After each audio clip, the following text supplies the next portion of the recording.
네, 안녕하세요. 좋은 아침입니다. 12월 30일 화요일 새벽기도 하나님 앞에 올려드리겠습니다. 기도드립니다. 은혜가 풍성하신 하나님 감사합니다. 어느덧 2025년에 막바지에 다다르도록 저희들을 인도하신 하나님께 감사, 찬양, 영광을 올려드립니다.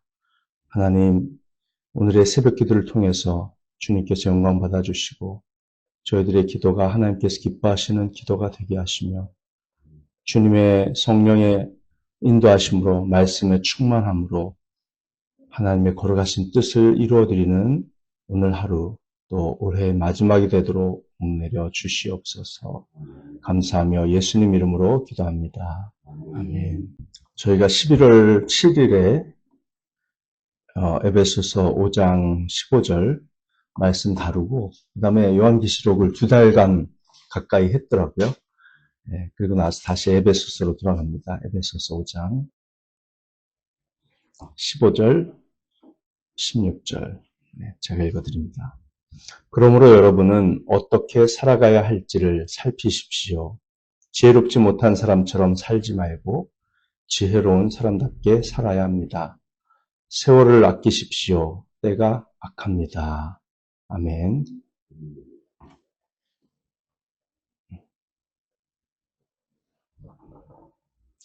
자, 많은 사람들이 시작한 일을 끝내지 못합니다.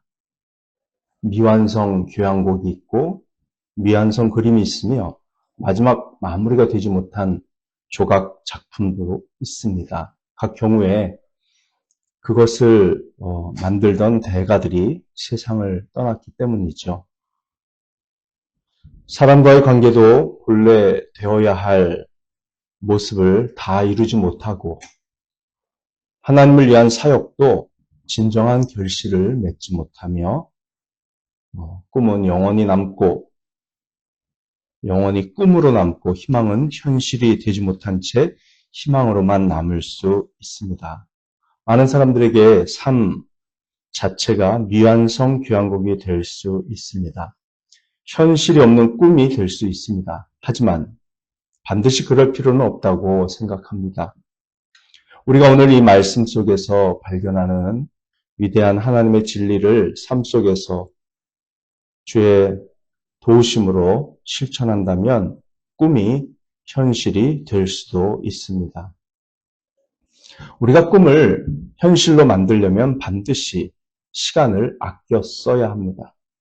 성경은 하나님께서 시간을 정해 놓으셨다고 말씀하십니다. 하나님은 우리가 살 수 있는 시간을 정해 놓으셨습니다. 오직 우리가 그 시간을 최대한 활용할 때만 그 시간을 통해서 하나님의 뜻을 이룰 수 있습니다. 자, 16절 말씀은 세월을 아끼십시오라고 말합니다. 자, 이것의 그리스어 문장의 의미는 모든 기회를 활용하십시오입니다. 세월 혹은 시간이라는 말은 그리스어로 두 가지가 있는데요. 카이로스와 크로노스입니다. 두 단어는 번갈아 가면서 사용될 수 있는 단어예요. 여기서는 카이로스가 쓰였습니다. 크로노스와 카이로스는 일반적으로 시간 자체를 뜻하지요. 하지만 여기서 쓰인 카이로스는 특정한 문맥에서는 조금 더 깊은 의미를 가집니다. 여기에서는 시간이 주는 기회라는 뜻으로 쓰였습니다. 즉 시간의 양이 아니라 시간이 주는 질적인 측면을 강조하고 있습니다. 그래서 이 16절에 세월을 아끼라라는 말은 모든 기회를 낭비하거나 놓치지 말고 활용하라라는 말로 번역이 될 수가 있는 말입니다. 여기서 아끼라, 활용하라라는 단어는 그리스어로 엑사고라스어인데요. 물건을 사들이거나 노예로부터의 자유권을 사는 것을 뜻했습니다. 그런데 에베소서 5장 16절과 골로새서 4장 5절에서는 이 단어가 이제 중간태라는 형태로 헬라어의 독특한 태가 있어요. 수동태, 능동태, 중간태. 근데 중간태라는 형태로 사용되어서 독특한 의미를 갖습니다. 자신을 위해서라는 뜻이 가미가 돼요. 자신을 위해서 집중적으로 사들이다. 자신을 위해서 기회가 있을 때마다 낚아채다라는 뜻이 됩니다. 집중적으로 사들이다. 기회가 있을 때마다 낚아채다. 자, 사도 바울은 여기서 에베소 교회의 성도들에게 지체하지 말고 집중적으로 시간을 아끼고 모든 기회를 최대한 활용하여 하나님의 뜻과 꿈을 이루어 드리라고 교훈합니다. 고대 그리스인들은 기회라는 이름의 동상을 가지고 있었습니다. 리시포스라고 하는 사람이 조각하고 다듬은 것이었는데요. 고대 그리스 도시인 시키온의 그 리시포스의 조각가, 리시포스의 자택에 그 조각이 세워져 있었어요. 그 조각상은요, 굉장히 재밌습니다. 벌거벗은 남자가 앞머리는 좀 길어요. 눈썹을 다 덮고 또 이렇게 길게 내려왔고, 여기 딱 절반부터 뒷머리는 대머리입니다. 아무것도 없어요. 아무것도 없고, 그리고, 저기 발 뒤꿈치 있죠? 발 뒤꿈치에는 날개가 달렸습니다. 그렇게 큰 날개는 아니지만, 달려갈 때 그 날갯짓을 하면 굉장히 빨리 달릴 것 같더라고요. 그렇게 동상이 돼 있어요. 그런데 그 조각의 바로 밑에는 커다란 받침이 있었거든요. 그 받침대에는 그리스어로 다음과 같은 대화가 새겨져 있었습니다. 지금도 존재하고 복제품도 많이 있는데요. 전 세계에. 뭐라고 대화가 새겨져 있냐면요. 누가 너를 만들었느냐? 리시포스가 나를 만들었다. 내 이름은 무엇이냐? 내 이름은 기회다. 근데 조각상 이름은 이제 크로노스예요. 크로노스. 시간이죠. 시간인데 그걸 기회로 해석할 수 있는 거죠. 이 대화를 보면요. 왜 내 발에 날개가 있느냐? 내가 재빨리 날아가기 위함이다. 왜 앞머리가 길게 있느냐? 사람들이 내가 올 때 쉽게 붙잡을 수 있게 하기 위해서이다. 뒷머리는 왜 대머리냐? 내가 지나간 뒤에는 아무도 나를 붙잡을 수 없게 하기 위해서이다. 네. 그러니까 기회로서의 시간, 그것을 의미하는 것이죠. 바울이 15절에서 이렇게 말씀했잖아요. 바로 한 절 앞에 지혜로운 사람답게 살아야 합니다. 그것이 하나님의 자녀, 또 14절에 있는 것처럼 빛의 자녀인 그리스도인들이 빛의 자녀라는 말은 8절에 나오죠. 빛의 자녀답게 살아가는 방식입니다. 지혜롭게 살아가는 방식. 그것을 말한 직후에 16절에서 시간을 아껴라, 기회를 집중적으로 사들이라 라고 말한 것을 기억하십시오. 왜 이 둘을 사도 바울은 성령의 도우심으로 연결을 했을까요? 인간이 시간과 기회를 다른 어떤 것보다도 더 어리석게 다루기 때문입니다. 시간과 기회를 잘못 사용하는 것이 가장 큰 어리석음의 행동이라는 것이죠. 시편 90편 12절에서 하나님의 사람 모세는 이런 기도를 드립니다. 우리에게 우리의 날을 세는 법을 가르쳐 주셔서 지혜의 마음을 얻게 해주십시오. 우리가 자신의 인생의 남은 날들을 세는 것은 지혜입니다. 자신의 인생에 남은 제한된 시간을 계산하며 시간을 아끼고 기회를 놓치지 않는 것은 지혜입니다. 기회가 왔을 때 집중적으로 낚아채고 그 소중한 기회를 사들이는 것은 지혜입니다. 하나님께서 기뻐하시는 지혜로 살아가는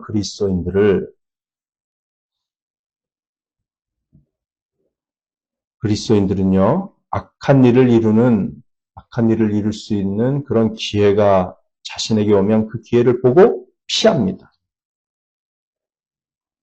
왜냐하면 그것은 결과도 나쁘고 시간을 낭비하는 어리석은 행동이기 때문이지요. 그러나 지혜로운 그리스도인들은 하나님께서 기뻐하시는 선한 일을 이룰 수 있는 기회가 오면 절대 그것을 놓치지 않습니다. 반드시 선한 결과를 내고 하나님을 기쁘게 해드립니다. 그것이 하나님께서 주신 기회라는 것을 잘 알기 때문에 그 기회를 집중적으로 활용합니다. 우리가 시간을 아끼고 기회를 집중적으로 사용해야 하는 이유는 이처럼 그것이 하나님께서 우리들에게 원하시는 지혜로운 삶의 방식이기 때문이에요. 자, 그 다음 이유는 더욱 중요합니다. 우리가 시간 아끼고 기회를 집중적으로 활용해야 하는 이유는 16절 뒷부분에 있듯이 때가 악하기 때문입니다. 때가 악하기 때문.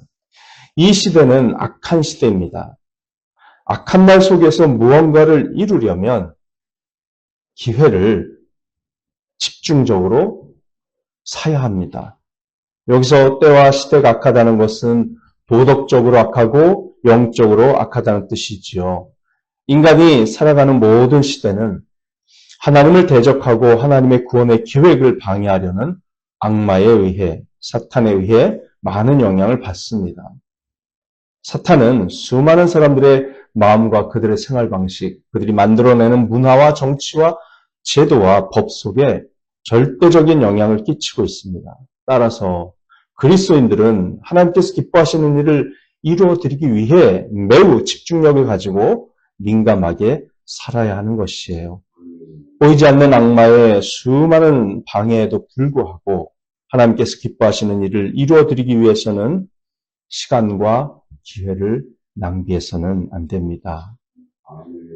이 에베소서를 쓴 바울은 누구보다도 그런 상황을 절실하게 느꼈을 것입니다. 바울은 사탄의 부추김으로 인해 유대인들이 사도 바울을 향한 악한 음모를 꾸민 결과 복음을 전한다는 이유로 감옥에 투옥되기까지 했습니다. 그럼에도 불구하고 바울은 투옥 중에도 모든 기회를 활용하여 복음을 전했습니다. 우리가 살고 있는 이 시대는 너무나 악해서 하나님께서 기뻐하실 만한 일을 행할 기회가 많지 않아요. 드뭅니다. 선을 행할 기회가 주어지는 것도 드뭅니다. 악한 세상 한가운데서 자신에게 선을 행할 기회가 찾아올 때 그 기회를 붙잡으십시오. 하나님께서 여러분에게 하나님을 영화롭게 하고 그분의 이름을 위해 행동할 수 있는 복된 기회를 주실 때 악한 날 가운데서도 그 기회를 붙잡으시기 바랍니다. 하나님께서 황금 같은 기회를 거듭 주셨음에도 불구하고 전혀 눈치채지 못한 채 지나쳐버리는 그리스도인을 보실 때에 하나님은 매우 안타까워하시고 그 마음이 아프실 것입니다. 마치 세상 모든 것을 창조하시고 보시기에 참으로 좋았더라라고 말씀하셨던 그 하나님께서 인간의 타락으로 말미암아 온 세상이 이렇게 망가지고 제대로 작동하지 않는 그런 모습을 보시면서 얼마나 지금도 마음은 슬퍼하시고 계실까요? 그런 것처럼 우리에게 그런 기회를 주시는데 우리가 놓치면 슬퍼하실 거라는 거죠. 하나님께서 우리에게 그런 때와 기회를 주셔서 의미 있는 일을 이루게 하고자 하실 때 우리는 반드시 그 기회를 붙들어야 합니다.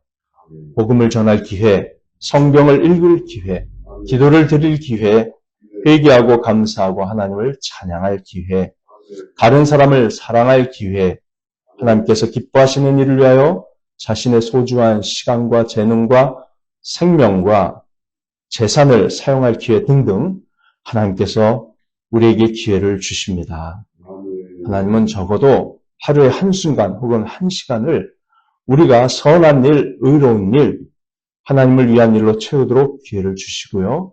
매 순간순간 사실은 그런 기회가 주어지는데 세상이 약하다 보니 저희들이 그런 기회를 자기도 모른 채 놓칠 때가 많습니다. 우리가 그 기회를 붙잡는 것을 보시면 정말 만족스러워 하시고 기뻐하실 줄 믿습니다. 지혜로우신 하나님은 당신의 자녀인 우리들이 지혜롭게 선하게 살아가는 모습을 보실 때, 그리고 우리들이 하나님을 닮아갈 때 기뻐하십니다.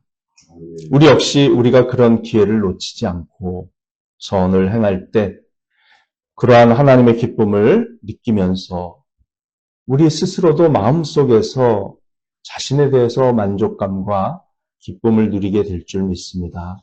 오늘 하루 그런 복된 시간이 되시길 바랍니다. 기도하시겠습니다. 하나님 감사합니다.